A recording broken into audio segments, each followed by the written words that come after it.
And I really think that's what social media is. It doesn't say who's going to be, the popular ones or who's going to be effective with their social media, but it does allow anybody, absolutely anybody, the chance to tell their story. Hi, once again, everybody. Welcome back to the Comstock channel. I'm Marlon Bowling with you. Well, we love having you with us here on these podcasts each and every day as we dive into the realm of agriculture. I've got a very special guest with me here today. Well, I have none other than Rob Sharkey, the shark farmer, with me. And he, of course, is a well-known farmer, a corn farmer from Illinois. And Rob, I believe you're the fifth generation now, aren't you? That's right. How you doing, Marlon? It's been a while. Doing good. Yeah. For those that don't know, of course, I used to work at RFD TV for about 10 years, and it's kind of funny because Rob and I have had somewhat similar tracks. I hadn't been at RFD for too long when Rob came along, and he had his own syndicated show. So he was on our rural radio Sirius XM channel 147 channel where I used to do market reports. And so Rob and I actually got to see each other quite a bit when he would come to Nashville to record his segments for his TV show. And kudos on that, by the way, because that has turned out to be a really big success. You're well beyond that now, aren't you? You actually have multiple different platforms where you do programs now. It's hard to know where people are consuming their information. We started with a podcast, which led to the XM show, and then working with RFD, that led to the Shark Farmer TV show there at RFD. But other things have spun off. We've been working with PBS. We got a show called A Shot of Ag, and then we're also doing some with Acres TV, which is more of a digital platform. So I don't know. It feels like you kind of need to check all the boxes. 10 years ago, I don't know if either one of us would have believed where we now stand today and what we're doing and the platforms we're using. I mean, it's kind of mind-blowing, isn't it? It was a lot more simple when you just had like Facebook and TV. Now you got to have 20 different things. And it was simpler yet when we were just farming. I used to farm full time, and of course, you were too before you got into this too yet. Mm-hmm. You have a pretty successful farm operation, though, in Illinois. Tell us about it. Yeah, it's kind of the stereotypical I-state farm, corn and soybeans. We just rotate every year. So just shy of 2,000 acres. It's myself and my oldest son, William. And it's really no thrills besides that. If that was my only thing I would be doing, I would probably be trying a lot of different things, but there is some time constraints to where we have to get things done on the media side. So there are a lot of things that we do, like oversized equipment, stuff like that is basically just trying to help with the time management on the farm so that we are able to balance both occupations. I guess I kind of refer to you as a pioneer in the digital media realm of farming. I don't mean to make you sound old, but you've been doing it for a while, a lot longer than a lot of us have. And it has actually opened up quite a few doors, hasn't it, along the way? It's become a business, which I credit everything to my wife. I mean, I'm the creative one, I'm the funny one, the making the jokes and that. But as far as like turning that into a business, that's not me. That's all Emily. So she is the brains behind the operation, and she's pretty creative herself. Yeah, Emily is a gem. I've had the pleasure to know her too, as long as you guys have been coming to Nashville. So yeah, she is a genius when it comes to the marketing and that sort of thing. All right, I wanted to, for one thing, recap this year. Now, you're one of the few people that are right in the center of the Corn Belt, and I just have a hunch that you probably have more on, let's say, the good side of yield reports and production reports for this year than what I've had on the west end of the Corn Belt and the east end. Tell me, was it really good, or was that a lot of hype in the middle? We usually don't like to talk about years like this because I've been on the other side.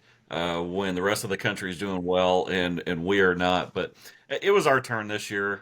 The weather was almost ideal.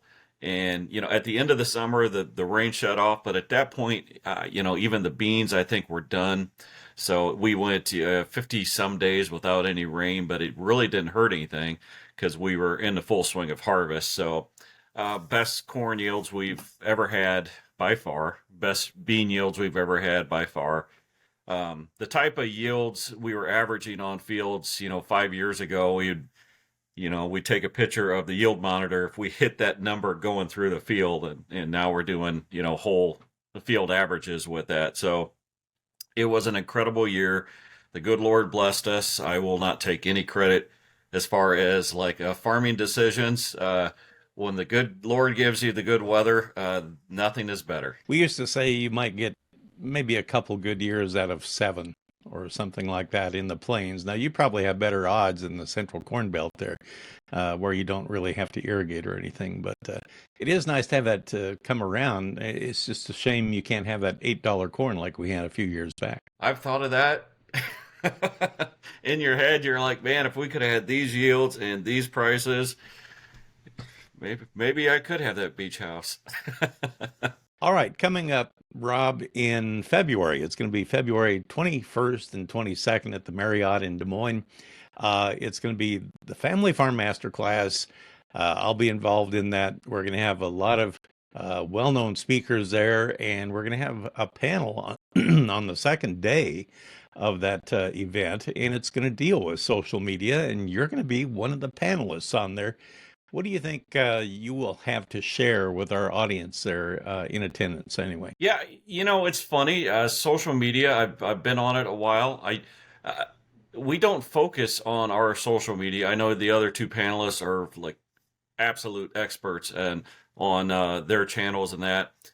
We just, we don't really chase the algorithms, but we want to show to where it can not do more than just tell the story of your farm.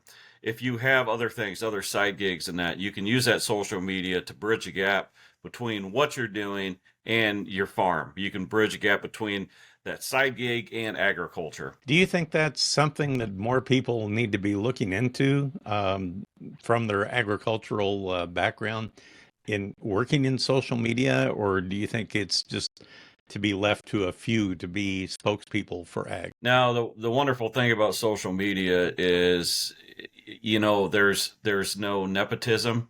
You aren't inheriting anything.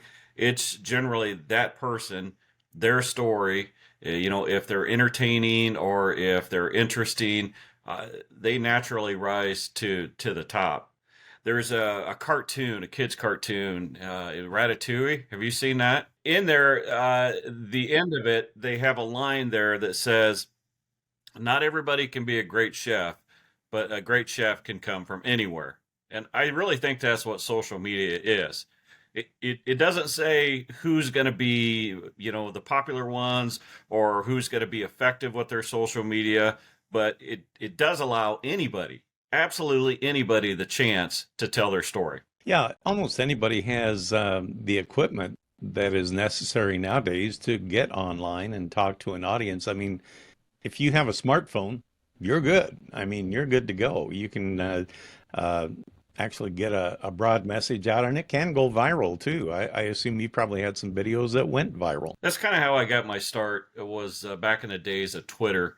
My electricity went out on Christmas, and it was out for a week, and I had nothing to do but babysit this small little generator that we had, and so my mind was just kind of going in weird places, and I just started tweeting about it.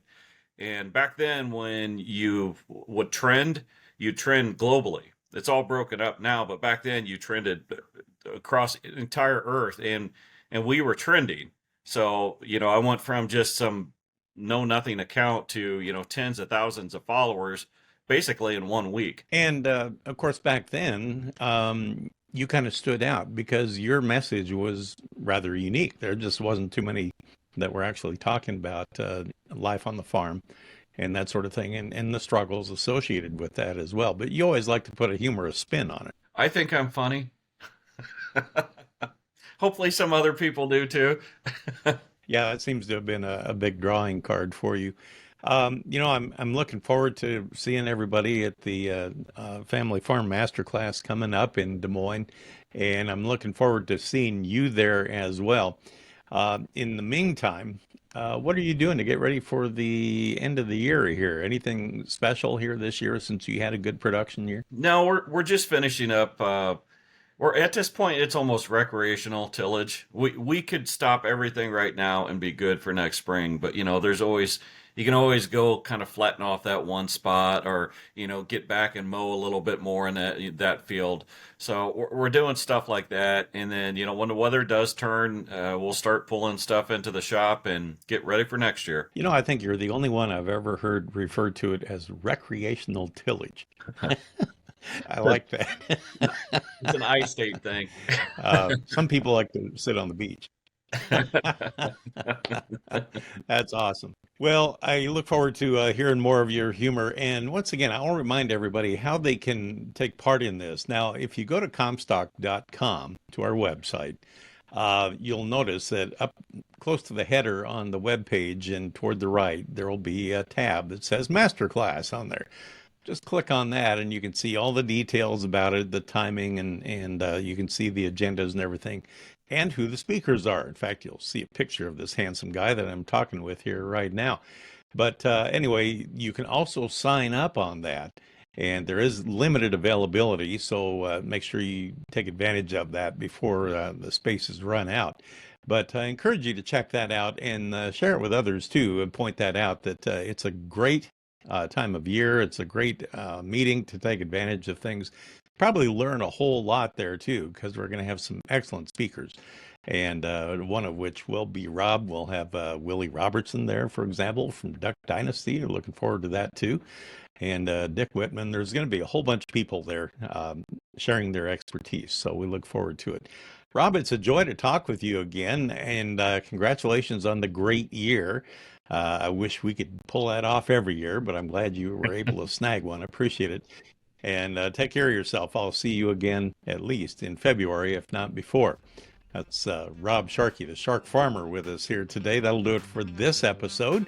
And for producer Brianne Hendrickson, I'm Marlon Bowling. We'll catch you next time right here on the Comstock channel. Futures trading involves risk. The risk of loss in trading futures and or options is substantial, and each investor and or trader must consider whether this is a suitable investment. Past performance is not indicative of future results.